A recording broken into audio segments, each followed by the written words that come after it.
Você está sintonizado no programa Agenda Econômica, que está discutindo aqui o endividamento da chamada nova classe média. O nosso convidado é o Dr. José Geraldo Tardan. Ele é o presidente do IBEDEC, Instituto Brasileiro de Defesa e Estudos das Relações de Consumo. Participa da Agenda Econômica a jornalista Tânia Horman. Dr. Tardan, uma alternativa que surge agora com as mudanças de regras, a queda dos juros determinada por decisão do governo, é que para grande faixa dos consumidores que estão endividados em cartão de crédito, por exemplo, eles podem ter a alternativa de trocar a dívida antiga fazendo dívida nova em novas condições, em juros mais baratos. Como é que o senhor comenta isso? Isso não tem funcionado na prática, tá? Porque quando o consumidor vai fazer conta da mudança dessa dívida para um outro banco, esse outro banco vai exigir uma tarifação de conta. Então, você vai ter que adquirir um pacote de R$25. Então, você vai ter que adquirir um crédito de previdência privada. Tem as taxas de aberturas de contas que geralmente os bancos compram. Então, o consumidor tem que estar muito atento não só a essa dívida. Mas qual seria a alternativa? A alternativa é que ele tem que fazer, o que ele tem que fazer para fazer essa pesquisa e não ter erro, ele tem que procurar qual é o SET. SET é o custo efetivo total do financiamento, é obrigado a estar no contrato. Então é só assim que você compara. Porque às vezes uma dívida de 0,99 juros ao mês pode ter um SET superior a de 1,35. E onde é que ele fica sabendo onde é que está esse No tal contrato. de SET? O SET, no contrato. Ele pergunta qual é o SET praticado. Por quê? Porque A maioria dos consumidores desconhece. desconhece. Porque dentro do SET vem a taxa de abertura, a taxa de administração, o seguro prestamira, soma tudo. E aí você tem informação. Os serviços que o banco acaba impingindo para o consumidor também vão estar embutidos aí? Vão estar embutidos aí. É realmente uma coisa que pouco consumidor se dá conta. Ninguém sabe, é uma resolução do Banco Central desde 2010, que é obrigada a informar o custo efetivo total do financiamento. E não caberia campanha nesse sentido? Campanha de informação? Tem que ter campanha institucional nesse sentido. Do mesmo jeito que se faz campanha para vacinação infantil, para combate à AIDS, à dengue, tem que ter, com certa urgência, para não matar o consumidor. Esse tipo de campanha. Além disso, existe a parte abusiva que o banco pratica. Ou seja, você vai comprar um carro hoje, você é obrigado a pagar uma taxa de abertura de crédito. Veja, essa taxa de abertura de crédito é um contrato para o banco analisar a segurança jurídica para ele. Então, não é prestado um serviço para você. Se é para o banco, você não tem que pagar. E isso já tem inúmeras decisões contrárias, mas se cobra 800, 900, eu já vi até R$1.000, conforme o banco. Mais uma vez, o consumidor também não está bem informado a respeito não disso. Não está, e se ele pode primeiro se recusar a pagar, além de se recusar a pagar, se não tiver outra forma, porque o consumidor está vulnerável, paga ou não compra. Ele paga, então no X recebe em dobro. Ele certamente ganhará no Não, X. recebe em dobro. É lenta essa causa? Não, é juizado especial, cível, aqui em Brasília é muito rápido. Uma outra situação que ele também não é obrigado a pagar, encarece o financiamento de veículo, é a contratação de despachante da própria concessionária. Então, se você for verificar no Detran, você vai pagar, sei lá, R$170. Na concessionária é 670. Eu comprei um carro à vista e o cara queria me obrigar a fazer pela concessionária. Eu falei, então você vai fazer o seguinte, você coloca no papel que eu sou obrigado a contratar esse serviço com você, que eu não posso fazer sozinho. Aí vai acioná-lo na justiça. Aí ele se recusou. Veio um gerente e me deu o emplacamento de graça. Não paguei nada. Doutor Tardan, com essa estratégia do governo de enfrentar os juros altos, os bancos públicos saíram na frente, né? Eles já estão reduzindo seus juros, só que, no entanto, eles não reduziram as taxas. Eles próprios cobram taxas muito altas, apesar de terem reduzido os juros. Não há alternativa para isso? Como é que a gente deve encarar essa situação? Teria que ter alternativa para ter algum tipo de conta, como conta salário, onde a pessoa pudesse contratar esse tipo de serviço nessa conta salário e não pagar essa tarifação. Porque isso é um desvio na conduta do banco, porque o banco ganha dinheiro captando a 9% ao ano e emprestando a 6 o mês, 10 ao mês. Ele não ganha dinheiro para administrar o seu contrato, não é para ganhar dinheiro com taxas, com tudo que você vai utilizar no banco hoje. Até eu fiquei surpreso que eu quis antecipar a fatura do meu cartão de crédito. Antecipei. Foi uma taxa de 3,50 por antecipado. Quer dizer, eu paguei antecipado, sou solvente, ainda paguei por antecipar. Não é uma extrapolação da função original dos bancos? Lógico que está extrapolando. Essa taxa poderia ser questionada? Pode ser questionada, sim. E o que você vê é todos os bancos estrangeiros no Brasil, eles faturam muito mais do Brasil do que nas suas matrizes. Todos. O Santander está numa situação balançando, porque pega todo o dinheiro daqui e manda para lá, para cobrir o rombo na Espanha. Então, assim, todos os bancos têm uma lucratividade muito alta no Brasil. A gente tem muita gordura para queimar. Aliás, estudos comparativos informam que é das lucratividades mais altas do mundo, do sistema financeiro brasileiro. Uma outra opção que nós estamos tendo, e é um custo muito menor, e eu participo disso, é cooperativa de crédito.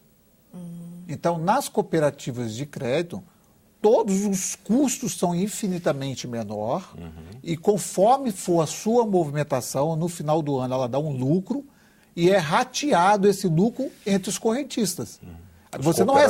Os cooperativados. Você não recebe dinheiro de volta, mas você recebe cota da cooperativa. Agora, por que essa modalidade de operação financeira não se massificou no Brasil? Olha, ela é muito forte, mas ela não se massifica porque ela sofre uma perseguição direta da FEBRABAN. A Federação dos Bancos são totalmente contra os procedimentos que eles fazem, que eles são fiscalizados pelo Ministério Público, é tudo dentro da legalidade. Você nunca viu falar que uma cooperativa de crédito faliu. A maior do Brasil é dos funcionários do Banco do Brasil. É a maior do Brasil, o patrimônio é gigante. Tá? Eles têm empréstimo para casa própria a 6%, com metade da burocracia.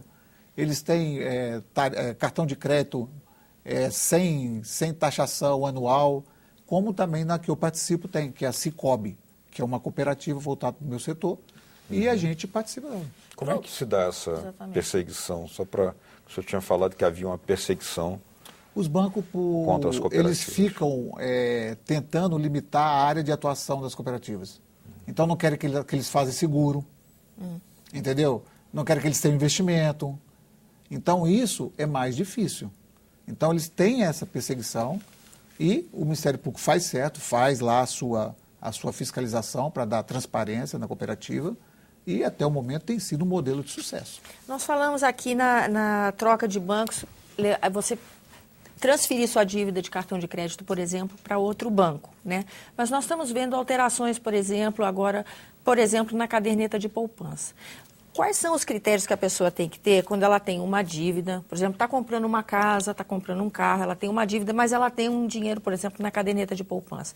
Com essas mudanças no cenário financeiro, que critérios ela deve usar para falar, não, eu vou parar, vou pegar esse dinheiro que está aplicado, vou quitar essa dívida, ou não, eu vou renegociar porque o juro baixou, então vou manter minha aplicação e também vou manter minha dívida. Não, olha só, o maior investimento que você faz não é manter dinheiro na poupança, é pagar suas contas.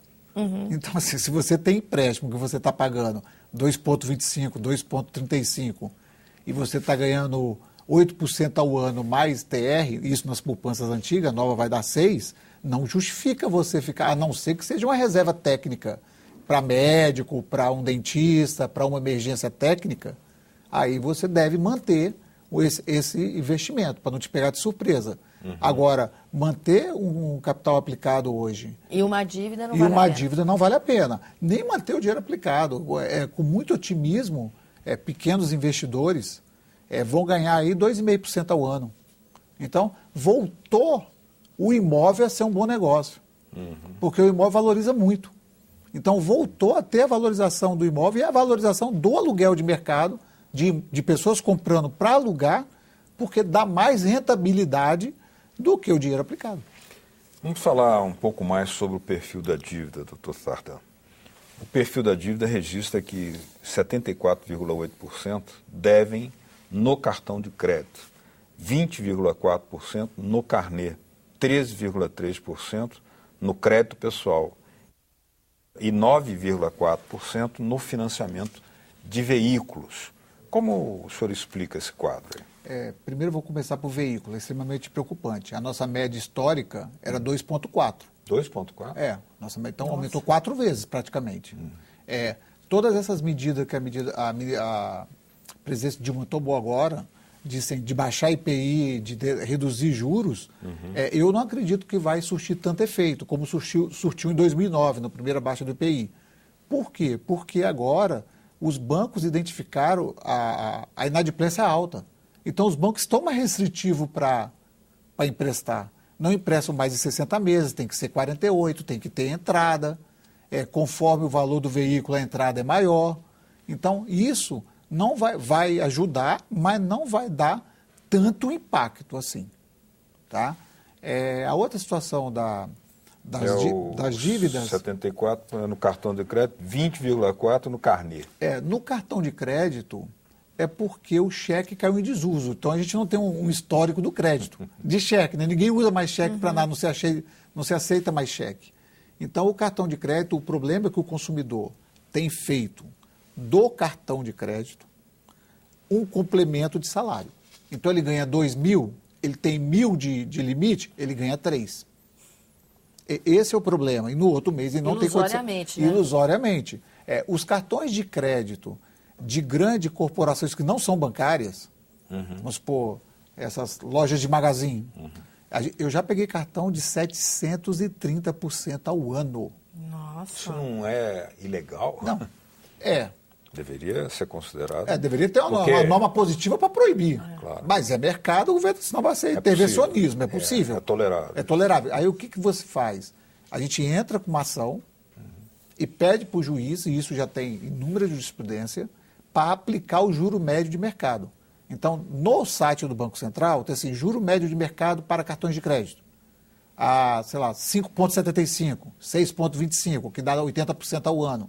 E aí você pede a substituição daquela parcela abusiva para essa. Mas isso demanda entrar na justiça, gastar dinheiro com advogado, pagar custos processuais, o que é um sofrimento.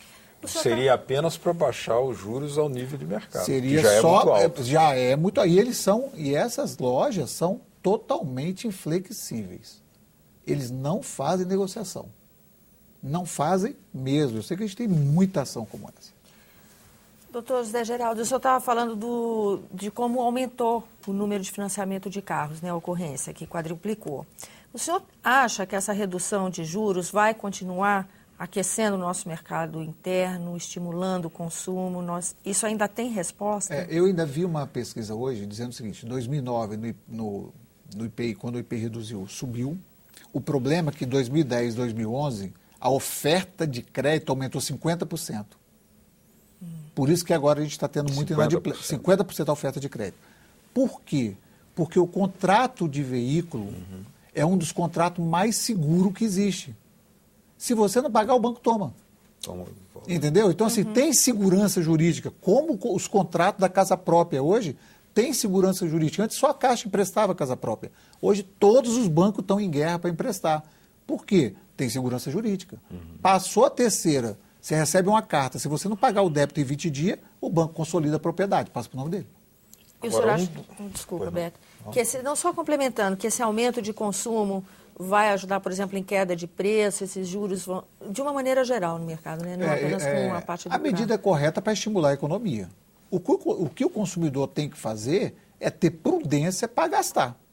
Não é porque reduziu que ele tem que ir lá e comprar. Ele tem que ver a sua necessidade, a sua capacidade de pagamento, o seu planejamento futuro, principalmente planejamento. Nós não aconselhamos qualquer tipo de financiamento de veículo superior a 38 meses ou 36 meses. Por quê? Porque é sabido que após 36 meses as revisões dos veículos são mais caras. Que a manutenção desse veículo vai ficar mais caro. E aí você vai pagar uma revisão, sei lá, dá R$600. Mais uma parcela de 430 é R$1.000. Se o cara ganha 2.000, é metade. E ele não tem como deixar de fazer a manutenção do seu veículo. Então, num período curto, de 36 meses, ele ainda consegue fazer.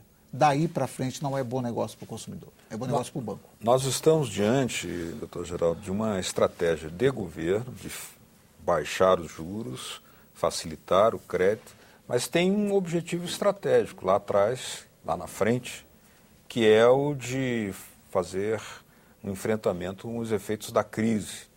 Só que o que está acontecendo no Brasil? Apesar da facilidade de crédito, há setores da indústria que estão muito retraídos ainda, até alguns em queda, né? Por quê? Ao lado de tudo isso, há uma crescente compra de importados. Ou seja, isso o senhor acha que frustraria os objetivos estratégicos do governo? Não, eu não acho que é um dificultador, tá? Mas não vai frustrar. Para quem está consumindo, e agora que teve poder de consumir, é uma coisa assim que cria até uma certa incoerência. Porque quando você começa a ter acesso, a classe média alta, começa a ter acesso a carro importado, eles colocam um IPI que aí não é mais para classe média alta, é para rico. Quando você começa a ter acesso a um vinho importado, o IPI do vinho vai aumentar para poder você tomar o vinho nacional ruim e caro. Então, eu entendo ainda que, além disso tudo, é voltado para a crise, o governo está se antecipando na medida certa, mas eu entendo também que o governo tem que desonerar o consumidor. Desonerar de que forma? Com redução do imposto de renda. Que aí você não prioriza indústria nenhuma. Você vai aumentar a renda do trabalhador, faz uma reforma trabalhista, eliminando os impostos, o patrão paga direto esses impostos que ele pagar, vai poder pagar mais para o consumidor e ele tem renda para gastar onde ele quiser, no supermercado, no carro, na viagem, e não você especificar setores e fazer barreiras protetivas. Agora, todos os governos do mundo fazem isso. No próximo bloco, a Agenda Econômica vai discutir aqui a concentração do sistema financeiro e também a recente criação da Secretaria Nacional do Consumidor. Continue com a gente.